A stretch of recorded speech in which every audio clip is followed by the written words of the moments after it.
ఈ న్యూమరాలజీ అంటే తెలుగులో సంఖ్యాశాస్త్రం. ఓకే. అంటే మన దగ్గర ఉన్నటువంటి 1-9 నంబర్స్ ఏవైతే ఉన్నాయో, ఈ 1-9 అంకెల్లో ఉండేటువంటి వాటి బలాలు, బలహీనతల గురించి మన పూర్వీకులు చాలా పరిశోధన చేశారు. ఈ పరిశోధన చేస్తున్న క్రమంలో ఇవి మానవ జీవితానికి ఏమైనా అప్లికబులా కాదా అనేది చాలా వరకు రీసెర్చ్ జరిగింది దీని మీద. అయితే నా వరకు నేను చేసింది ఏంటంటే, వాస్తవానికి ఫస్ట్ నేను హేతువాదిని, నాస్తికవాదిని. Okay sir.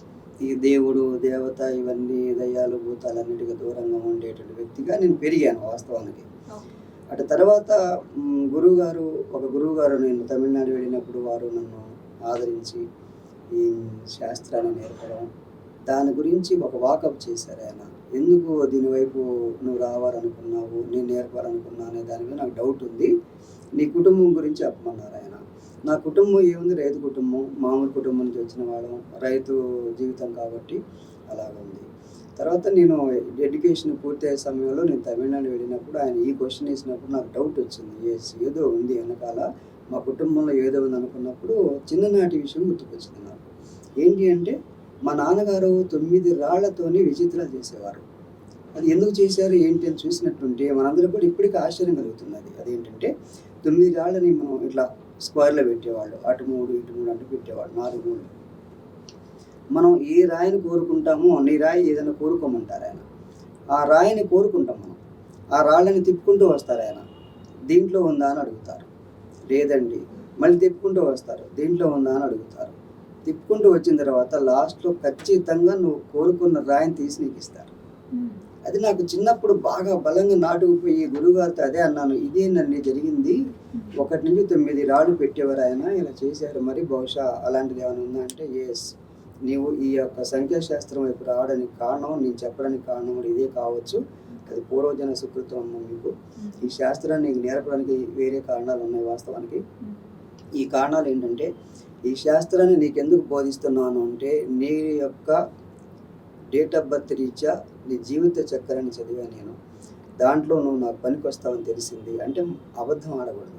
ఈ సంఖ్యాశాస్త్రం మనం నేర్చుకున్న తర్వాత ఎవరైనా క్లయింట్స్ వచ్చినప్పుడు వాళ్ళ దగ్గర అబద్ధాలు చెప్పడం కానీ, మోసం చేయడం కానీ, మోసం చేసి డబ్బులు వసూలు చేయడం కానీ, అలాంటి వాటికి ఆ గురువుగారు దూరంగా ఉంచారు మమ్మల్ని. బాగా నేర్పారు. ముఖ్యంగా కరెక్టివ్ న్యూమరాలజీ, ప్రిడిక్టివ్ న్యూమరాలజీ 2 భాగాలు ఉంటాయమ్మా దీంట్లో. కరెక్టివ్ న్యూమరాలజీ అంటే, సపోజ్ నీ పేరు ఉందనుకుందాం, అక్షిత అని ఉందనుకుందాం. అక్షిత అనే అమ్మాయిలో ఉన్నటువంటి నంబర్ వైబ్రేషన్ డేట్ ఆఫ్ బర్త్కి దాన్ని మనం లింక్ ఇచ్చినప్పుడు అది అనుకూలంగా లేదనుకో, అనుకూలంగా లేనప్పుడు చిరాకులు జరుగుతూ ఉన్నాయి, జీవితంలో ఇబ్బందులు ఉన్నాయి, ఎదుగుదల లేదు అని చెప్పేసి న్యూమరాలజీలో రాయబడి ఉంటుంది ఇలాంటివి. అలాగనే ప్రెడిక్టివ్ న్యూమరాలజీ అంటే నీ డేట్ ఆఫ్ బర్త్ అంకెలు అనమాట. ఇది ముఖ్యమైనటువంటి విషయంగా నేను భావిస్తాను. ఎందుకంటే గురువు గారు దీని మీద నాకు వర్కౌట్ చేయించారు. సంఖ్యాశాస్త్రంలో నేను ప్రెడిక్టివ్ న్యూమరాలజీ ద్వారానే నేను ప్రపంచవ్యాప్తంగా తెలిసాను.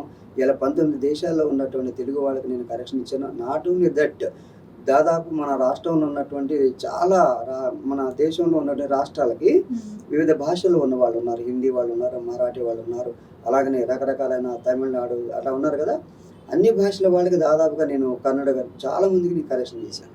వాళ్ళంతా కూడా ఈ కరెక్షన్ తీసుకునేటప్పుడు నేను చెప్పిన కరెక్షన్స్ అంటే కూడా ప్రిడిక్షన్స్ ద్వారా డేట్ ఆఫ్ బర్త్లో ఉన్నటువంటి ఆ అంకెల్లో వచ్చే వైబ్రేషన్స్ ఏవైతే ఉన్నాయో అవన్నీ నేను చెప్పాను. మీ జీవితంలో ఇది జరిగి ఉంటుంది, ఇలా జరుగుతుందని చెప్పడం జరిగింది.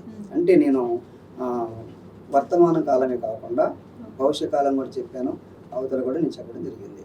అప్పుడు ఆశ్చర్యపోయారు. ఎస్, ఇలా జరిగింది కదా, గతంలో మాకు ఇలా జరిగింది, పెళ్లి సంవత్సరాలు అయింది, గొడవలు ఇలా జరిగాయి, లేదా సంపద ఇప్పుడు కొనుక్కున్నాము, ఇలా అమ్ముకున్నాము. అలాగనే కోర్టు కేసులు, పోలీస్ స్టేషన్ కేసులు చాలా ఈ న్యూమరాలజీలో చాలా వర్క్ చేశాను నేను. దాదాపుగా 19 సంవత్సరాలు వర్క్ చేసిన తర్వాతనే నేను క్లయింట్స్ వైపు వెళ్ళాను నేను.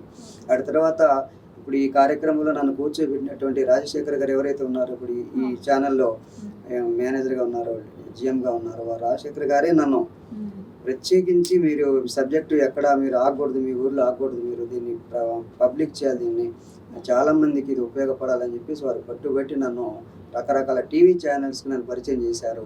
దాని ద్వారా నేను ప్రపంచవ్యాప్తంగా కొంత పేరు సంపాదించడం జరిగింది.